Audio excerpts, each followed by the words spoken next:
Hello everyone, and I was looking around for stuff to make videos about in my allergy infested nose and horrible day today, and I noticed a quite interesting story about a university professor from Memphis called Zandria Robinson, and this was from the National Review, and I will link the article below for you guys to have a read. She has recently come out to say that the reason why another reason why the Charleston shooter did what he did was not because he was racist or because he was crazy, but because of his whiteness, and that apparently whiteness is terror. But you know what? Let's see what she has to say. Now, on her Twitter, she says, waits for think pieces about how more mental health services could prevent white people from acting how they're conditioned to act. Now, that straight away is some blatant racism. She's not saying that some white people are a bit crazy and kill people, or she's not even saying that some people in general are crazy. No, apparently that because the Charleston shooter was white and a racist and a crazy person, this is automatically a white person problem in general. That apparently that the mental health services should be trying to stop white people being conditioned into killing people, specifically black people. That is racism.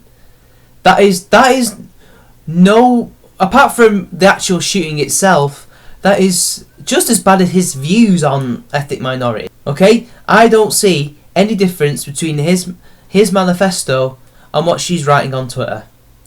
But it gets worse than that. She says, whiteness is most certainly inevitably terror. Although it has since been deleted, but thankfully there are some eagle-eyed people on Twitter and on the internet who will have archived this shit, and I will link yet another Ralph Retort article because that's where all the Twitter messages are, nice and archived for us to have a look and take the mickey out of, and hopefully make sure that nobody forgets about this. Now, this just seems like just unbelievable racism. This is a university professor saying this. I don't know what her job is in regards to the faculty that she works at, but Jesus Christ, this is a social media profile that's connected to their website. This is being linked to the University of Memphis's website, and this is bad publicity for them. How can we have someone so racist as her to be saying this shit? This woman has a public job and she should be held accountable. But it gets even worse than this. I mean, this is kind of going back into the past, but she's been in trouble before. According to Campus Reform, she apparently sent some kind of Facebook post last November talking about students talking about minority students getting admittance into the university because of their race, even if they were joking. And she says, so don't you ever let me hear tell of you perpetuating these racist lies again. This is a terrible worded post, by the way. This is a professional university lecturer and professor. Yet she's having this horrible grammar. Not even in your head. Not even in jest. Because if you do, I will come for you, and I will do so in public. Wow. So, thought crime. If you commit any kind of thought crime, even though she can't read your head, if you're even thinking about something like what she said, thinking, how did this student get into this university? It must have been their race. Apparently just thinking that she will come after you and leave your education in tatters. Even if you joke about it, she will come after you in public. Now, that's also been deleted, but thankfully again, the internet never forgets, and there are always people who are willing to archive this shit and make sure it's documented and ready in case we need to use it. It's just the public bit that gets me. The fact that she will actually ruin your life in public.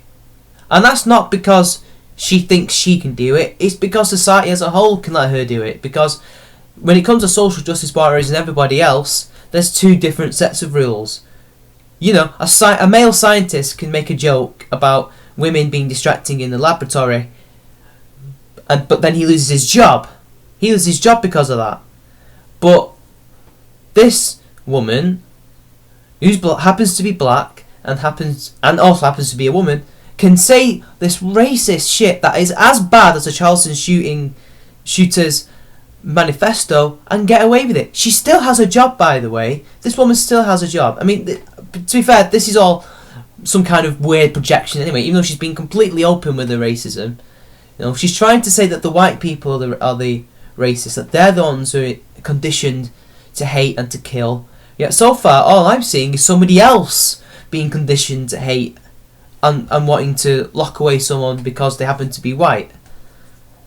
You know, the mental health services, you know, what do? They lock people up who are crazy. And bear in mind, this is a public university funded by taxpayers. She is living off taxpayers' dollars. And she still has a job. Now, you know, I wouldn't say that anyone deserves to lose their job, no matter how minor the offence, but this is not a minor offence. This is a terrible offence. This is a public relations nightmare for this university.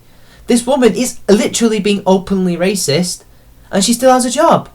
What are they so afraid of? Do they agree with what she's saying over at Memphis University?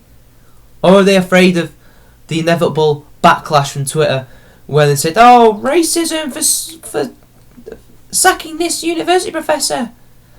I don't know. Anyway, this has been Charming Man 93. Like and share the video, drop a comment, subscribe to my channel, and I'll see you later.